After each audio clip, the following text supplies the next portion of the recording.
ঢাকাই সিনেমার গণমানুষের নায়ক মান্না। 2 যুগেরও বেশি সময় বাংলা চলচ্চিত্রে দাপিয়ে বেড়েছেন তিনি। ক্যারিয়ারে একের পর এক হিট সিনেমা উপহার দিয়েছেন মান্না, যা আজও দাগ কেটে আছে সিনেমা প্রেমীদের মনে। কিন্তু জনপ্রিয়তার তুঙ্গে থাকা অবস্থায় মান্না 2008 সালের 17 ফেব্রুয়ারি মাত্র 44 বছর বয়সে পাড়ি জমান না ফেরার দেশে। দেশের কোটি ভক্তদের মতো সহকর্মীরাও স্মরণ করেন এই অভিনেতাকে, যেমনটা স্মরণ করলেন অভিনেত্রী শ্রাবন্তী। এক সময়ের ব্যস্ততম অভিনেত্রী শ্রাবন্তী এখন আর ক্যামেরার সামনে আসেন না, একদম আড়ালেই চলে গেছেন এই জনপ্রিয় তারকা। তবে সামাজিক মাধ্যমে ভক্ত অনুরাগীদের সংস্পর্শে থাকেন তিনি, শেয়ার করেন নিজের অনুভূতি হালচাল। সম্প্রতি প্রয়াত চিত্রনায়ক মান্নার সঙ্গে একটি পুরানো স্মৃতি শেয়ার করলেন শ্রাবন্তী। একটি ছবি যেখানে একসঙ্গে দেখা যাচ্ছে মান্না ও শ্রাবন্তীকে। ছবিটি নিজের ফেসবুক অ্যাকাউন্ট থেকে শেয়ার করে আবেগঘন এক ক্যাপশন দেন শ্রাবন্তী, যেখানে তিনি লেখেন, আমাদের প্রিয় নায়ক মান্নার সঙ্গে শেষবার 2005 সালে সান ফ্রান্সিসকোতে। আল্লাহ তাকে চির শান্তি দান করুন। এই লালিত স্মৃতি স্মরণ করা আমাকে গভীর আবেগের জগতে নিয়ে যায়।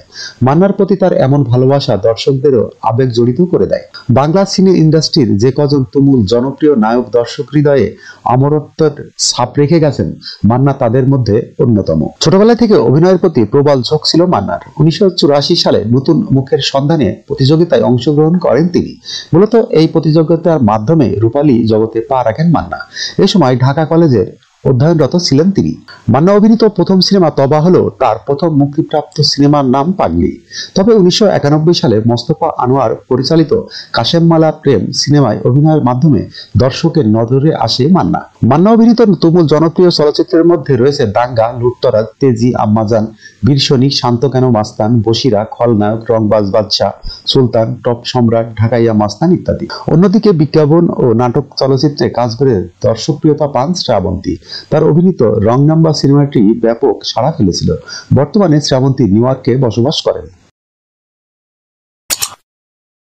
যখনকার খবর তখনই দেখতে চোখ রাখুন সুন 24 টিভিতে। চ্যানেলটি সাবস্ক্রাইব করুন।